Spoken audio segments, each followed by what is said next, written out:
नमस्कार मैत्रिणींनो, मी माधुरीच cooking and लाईफस्टाईलमध्ये तुमच्या सगळ्यांचं खूप खूप स्वागत करते।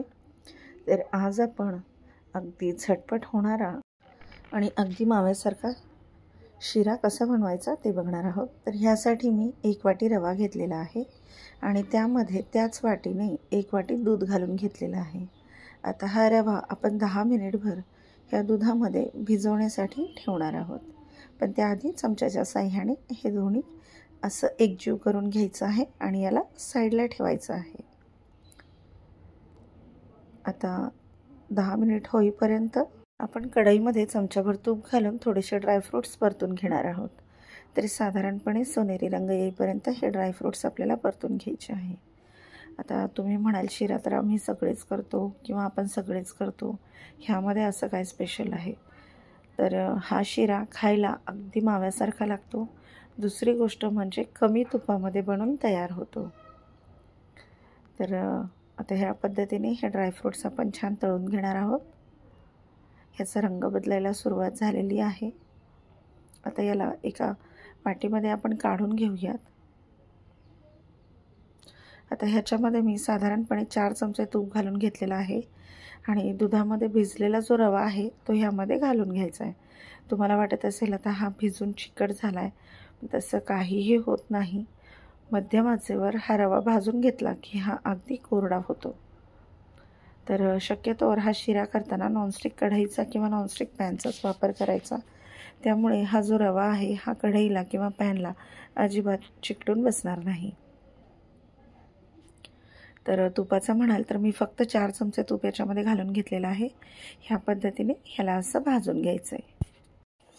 हळूहळू ह्या रव्याला कोरडेपणा यायला सुरुवात होती आहे आणि ह्या पद्धतीने हा रवा असा भाजून घ्यायचा आहे। सध्या जरी याच्यामध्ये गुठळ्या दिसत असतील तरी देखील जसा जसा रवा भाजला जातो तसा तसा हा कोरडा होतो आणि यामधील गुठळ्या देखील फुटल्या जातात। तर साधारणपणे हा रवा मी 7 ते 8 मिनिटभर भाजून घेतलेला आहे। तर याचा सुवास सुटायला सुरुवात झाली आणि रंग बदलायला सुरुवात झाली की समजून घ्यायचं रवा आपला भाजून तयार आहे आणि रवा भाजल्यानंतर हा कोरडा देखील होतो। तर तुम्ही बघू शकता बऱ्यापैकी याला कोरडेपणा आलेला आहे। ह्याच पद्धतीने रवा आपण अजून 1-2 ते 3 मिनिटभर भाजून घेणार आहोत। तर टोटल रवा भाजण्यासाठी मी आधी सांगितल्याप्रमाणे मला 7 ते 8 मिनिट लागलेले आहेत आणि नॉनस्टिक कढई असल्यामुळे हा रवा कढईला अजिबात कुठेही लागलेला नाही। बघू शकता रवा मस्त कोरडा झाला आहे, कलर देखील बदललेला आहे। आता हा रवा एका प्लेटमध्ये काढून घ्यायचा। त्याच कढईमध्ये आपण 1 चमचा तूप घालून घेणार आहोत। आता ह्याच तुपामध्ये ज्या वाटीने आपण रवा घेतला आहे त्याच वाटीने ह्याच्यामध्ये साखर घालून घ्यायची आहे। तर तूप मेल्ट व्हायला सुरुवात झाली आहे। आता आपण साखर घालून घेणार आहोत। हे अतिशय परफेक्ट प्रमाण आहे। शिरा खूप जास्ती गोडही होत नाही किंवा अगदी पांचटही होत नाही। आणि आता तुपामध्ये साखर घालून घेतल्यानंतर ह्या साखरेचं आपण कॅरेमल करून घेणार आहोत। तर गॅसची फ्लेम मी मध्यमच ठेवलेली आहे, खूप कमीही ठेवायची नाही किंवा हाय फ्लेमही करायची नाही। तर कॅरेमल होईपर्यंत या पद्धतीने याला असं हलवत राहायचं आहे जेणेकरून याचं कॅरेमल तयार होईल। तर मैत्रिणींनो, तुम्ही शिरा कसा करता, कुठल्या पद्धतीने करता कमेंट करून नक्की सांगा, किंवा हा शिरा तुम्ही बनवल्यानंतर तुम्हाला कसा वाटला हे देखील तुम्ही कमेंट करून सांगू शकता। आता साखर हलकीशी मेल्ट व्हायला सुरुवात झालेली आहे। हळूहळू ह्याचं कॅरेमल तयार होतं। शिऱ्याला चव तर अगदी छान येते आणि त्यासोबत कलरही अतिशय सुंदर असा येतो। आता हलकासा साखरेचा पाक बनायला सुरुवात झालेली आहे। ह्याच पद्धतीने आपण याला सारखं ढवळत राहणार आहोत जेणेकरून साखर बेसला लागणार नाही किंवा याचे क्रिस्टल होणार नाहीत।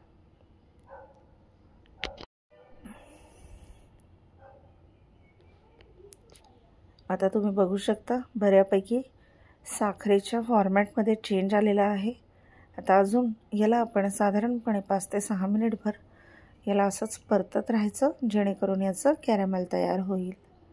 तर मैत्रिणींनो, तुम्हाला व्हिडिओ कसे वाटतात ते कमेंट करून सांगा. माझे व्हिडिओ जर तुम्हाला आवडत असतील तर चॅनलला लाईक, शेअर आणि सबस्क्राईब करायला विसरू नका. आता ह्या पद्धतीने साखर बऱ्यापैकी मेल्ट झालेली आहे. ह्याचा मस्त असा पाक म्हणजेच कॅरेमल तयार झालेला आहे.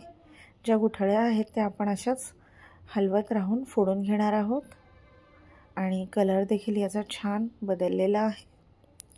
याला आपण अजून थोडंसं डार्क करून घेणार आहोत. 1-2 मिनिटभर असंच याला ढवळत राहायचं म्हणजे आपल्या शिऱ्याला देखील कलर खूप सुंदर येतो. गॅसची फ्लेम आपण मध्यमच ठेवलेली आहे. आता गॅसची फ्लेम कमी करायची आणि ज्या वाटीने साखर आणि रवा घेतला त्याच वाटीने आपण याच्यामध्ये दूध घालून घेणार आहोत. तर साधारणपणे 1 वाटी रवा, 1 वाटी साखर आणि 2 वाट्या दुधाचा वापर याच्यामध्ये केलेला आहे. आधी सांगितल्याप्रमाणे जेव्हा कॅरेमलमध्ये दूध घालायचं आहे तेव्हा गॅसची फ्लेम कमी किंवा बंद करायची आहे. आता मध्यम आचेवर हे असं ढवळत राहायचं जेणेकरून हे जे कॅरेमल आहे हे दुधामध्ये व्यवस्थित मिक्स होईल. आणखी एक महत्त्वाची गोष्ट म्हणजे कधीकधी कॅरेमलमध्ये दूध घातलं तर दूध फुटण्याची शक्यता असते, पण त्यामुळे घाबरून जाण्याची अजिबात गरज नाही. ह्यामुळे शिऱ्याला खूप छान म्हणजेच अगदी माव्यासारखी चव येते. बऱ्याचदा तुम्हाला लक्षातही येणार नाही की शिऱ्यामध्ये तुम्ही मावा घातला आहे की नाही. आता हे सगळं व्यवस्थित असं मिक्स करून घ्यायचं आहे. तुमच्या घरी कोणी अचानक पाहुणे आले किंवा प्रसादासाठी शिरा बनवायचा असेल तर तुम्ही ह्या पद्धतीने देखील शिरा बनवू शकता. आता थोडीशी दुधाची साय देखील याच्यामध्ये घालायची म्हणजे हा शिरा अगदी शाही होतो. साय टाकल्यानंतर व्यवस्थित सगळं मिक्स करायचं आणि त्यानंतर भाजलेला रवा याच्यामध्ये घालून घ्यायचा आहे आणि ह्या पद्धतीने भाजलेला रवा ह्या दुधामध्ये व्यवस्थित असा घट्ट होईपर्यंत शिजवून घ्यायचा आहे. आता जरी रव्याच्या गुठळ्या दिसत असतील तरी 1-5 मिनिटभर याला असंच हलवत राहिलं की शिऱ्याला बऱ्यापैकी घट्टपणा आलेला आहे. गुठळ्या देखील ह्यामध्ये मिक्स झालेल्या आहेत. तर आता हे सगळं छान मिक्स करून घ्यायचं आहे. आता आपण ह्याच्यामध्ये तळून घेतलेले ड्रायफ्रूट्स घालून घेणार आहोत. थोडेसे गार्निशिंगसाठी ठेवायचे आहेत आणि आता ह्याच्यामध्ये चमचाभर वेलची पावडर घालायची आहे. साईचं म्हणाल तर दुधाची साय टोटली ऑप्शनल आहे, नाही घातली तरी देखील चालेल. आता विलायची पावडर आणि ड्रायफ्रूट्स यामध्ये व्यवस्थित असे मिक्स करून घ्यायचे आहे. तर मैत्रिणींनो, ह्या पद्धतीने तुम्ही शिरा कधीही आधी बनवला नसेल तर नक्की बनवा आणि सगळ्यात महत्त्वाचं म्हणजे कसा वाटला ते देखील कमेंट करून सांगा. आता एका बाउलमध्ये याला आपण मस्तपैकी सर्व करून गार्निश करून घेतलेला आहे. तर मैत्रिणींनो, रेसिपी नक्की ट्राय करा. कशी वाटली ते कमेंट करून सांगा. भेटूया अशाच एका नवीन व्हिडिओमध्ये. तोपर्यंत धन्यवाद.